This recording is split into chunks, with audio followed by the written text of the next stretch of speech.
Salam alaikum, bonjour dans cette vidéo éducative dans lequel bien sûr on va traiter la photosynthèse. Alors c'est un cours bien sûr destiné aux étudiants de la physiologie végétale, biologie SVI. Alors dans ce cours là on va traiter des généralités, on va parler sur la photosynthèse en général, notamment le lieu de cette photosynthèse dans le cycle de carbone. Le rôle de la photosynthèse, petite définition de la photosynthèse, et bien sûr on va aussi avoir les structures qui réalisent cette photosynthèse, et bien sûr on va aussi parler sur l'équation globale, on va traiter l'équation globale de la photosynthèse et les semi-réactions notamment, parce que c'est une équation d'oxydoréduction. Et donc commençons par le cycle de carbone et la photosynthèse. On sait bien que le carbone, dans la nature, il se trouve sous deux formes, bien sûr, la forme minérale et la forme organique. Alors la forme minérale, c'est le CO2 atmosphérique, et la forme organique, notamment, c'est ce carbone-là incorporé dans une molécule qui est organique, qui contient l'hydrogène et l'oxygène, et bien sûr le carbone. Alors le passage de l'état minéral à l'état organique se fait grâce à la photosynthèse. Et la photosynthèse dans la nature est considérée comme, on peut le considérer comme une porte. C'est la seule porte à travers laquelle le CO2 passe à l'état organique. Cet état organique, ce sont des sucres, souvent chez les plantes. Et bien sûr, ces sucres-là, que ce sont une forme d'énergie, elle est utilisée par les plantes elles-mêmes ou bien elle est utilisée par des consommateurs comme les herbivores et bien sûr certains, on peut dire certains carnivores, mais les carnivores qui consomment bien sûr les herbivores. Alors ici la matière organique qui est une molécule glucidique, généralement une molécule glucidique chez les plantes autotrophes. Cette molécule-là est minéralisée encore et retournée vers l'état minéral grâce à la respiration, grâce à la dégradation de cette molécule, l'extraire de l'énergie, l'extraction de l'énergie bien sûr qu'il contient. Et donc nous avons photosynthèse, organisation, matière organique, minéralisation, retour vers l'état minéral avec la respiration. Très bien. Donc la photosynthèse c'est quoi en général? La photosynthèse, c'est la synthèse de la matière organique grâce à l'énergie lumineuse, le CO2 et l'eau. Le préfixe photo désigne bien sûr la lumière, et bien sûr la lumière, elle est nécessaire à la photosynthèse pendant la phase claire, parce que dans la phase claire, comme leur nom indique, est indispensable à la lumière parce qu'elle contient les photosystèmes primaires et secondaires, que ce sont des capteurs de l'énergie lumineuse et transformateurs de cette énergie en énergie chimique. Bon, l'énergie chimique est l'ATP et aussi le NADPH. Alors cette énergie fournie pendant la phase claire est utilisée dans la phase sombre, dans le cycle de Calvin, pour bien sûr fabriquer la matière organique. Et on va parler de chaque phase séparément dans le prochain vidéo. Alors ici on s'intéresse tout simplement sur des généralités. Ce qu'il faut retenir ici que la photosynthèse et la fabrication du sucre, des acides, des sucres, de la matière organique, il se fait pendant deux phases, la phase claire et la phase sombre. Et on va traiter chacune, bien sûr, séparément. Alors ici, on peut poser la question dans l'organisme végétal.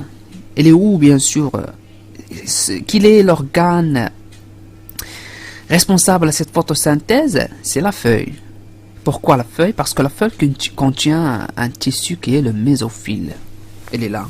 Alors le mésophile, c'est ce tissu-là. Alors c'est un tissu qui est entre l'épiderme supérieur et l'épiderme intérieur et qui contient la chloroplaste comme organite cellulaire. Parce que les chloroplastes, ce sont les organites responsables à la photosynthèse. Elles contiennent les chlorophylles, les photosystèmes primaires et secondaires.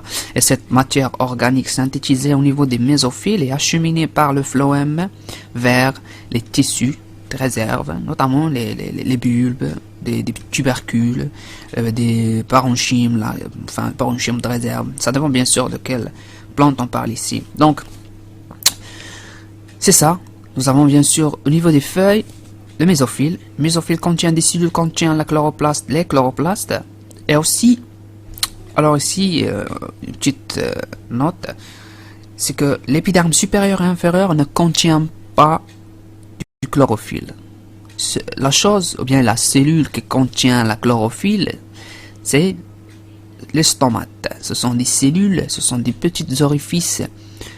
Bien sûr, dans leur niveau, il y a bien sûr ce qu'on appelle les échangements gazeux O2, CO2 et aussi l'évapotranspiration. Ça veut dire l'échappement de l'eau sous forme gazeuse. C'est l'eau bien sûr en excès. Et ça bien sûr c'est en général.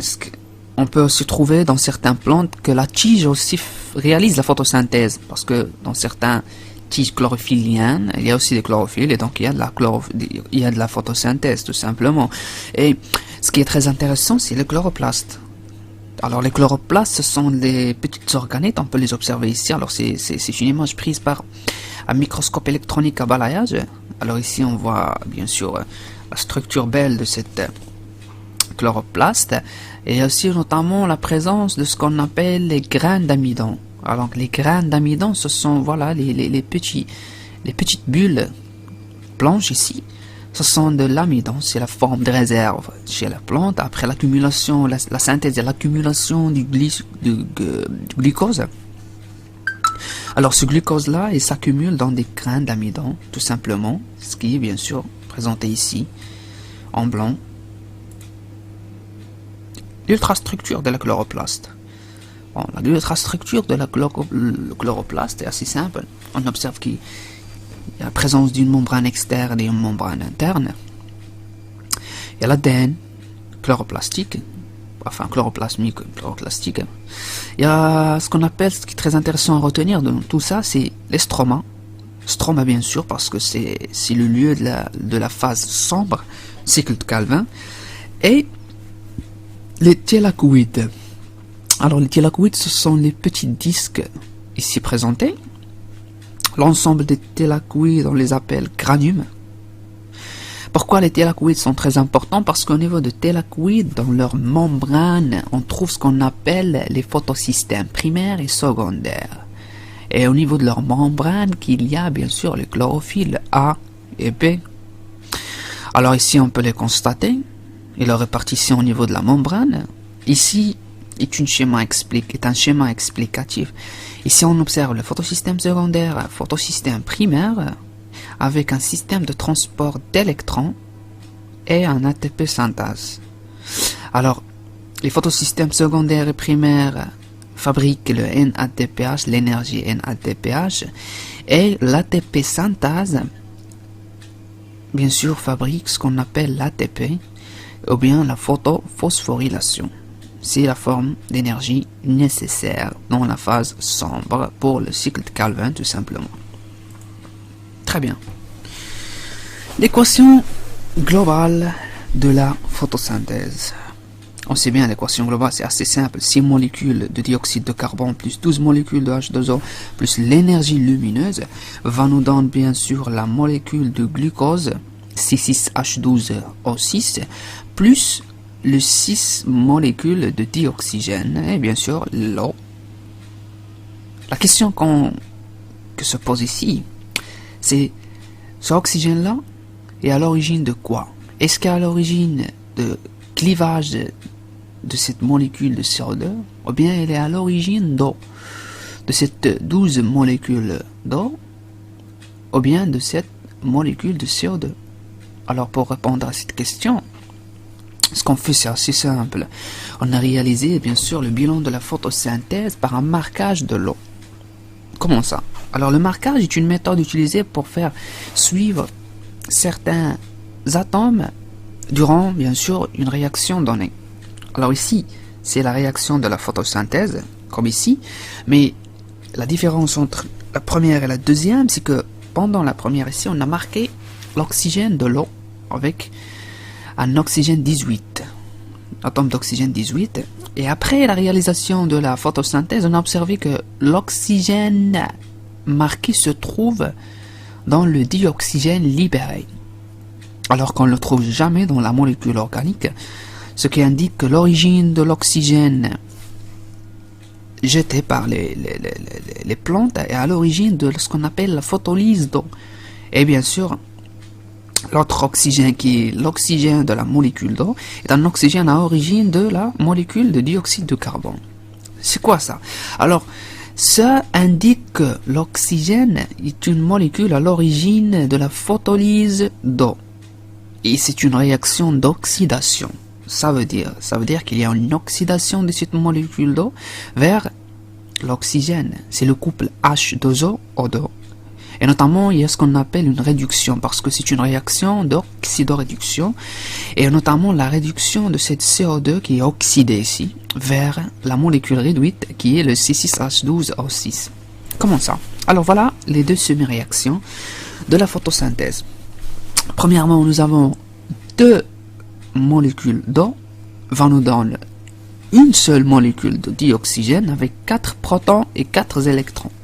Libérés bien sûr dans le milieu. Alors cette libération, ou bien ces composants-là libérés, vont être captés par la cellule CO2, par la molécule CO2. Alors cette molécule CO2 va être réduite vers une molécule organique. Plus là bien sûr, et voilà on observe les réactions comme ça, les 4 électrons libérés ici vont capter par le CO2 et vont former notre bien sûr CH2, bon, enfin CH2 ou bien dans notre cadre qui est le glucose, c'est le C6H12O6. Très bien.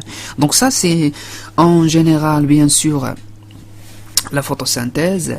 Merci pour votre attention. Ce qu'il faut retenir ici dans ce vidéo là, c'est bien sûr la photosynthèse, c'est quoi dans le cycle de carbone, la réaction, l'équation globale de la photosynthèse et l'oxydoréduction. Il faut aussi retenir que au niveau de la membrane de thylakoïde qu'on trouve les photosystèmes primaires et secondaires, et la photosynthèse se réalise pendant deux phases, la phase claire et la phase sombre. Et dans la prochaine vidéo, on va traiter bien sûr ce qu'on appelle la phase claire de la photosynthèse.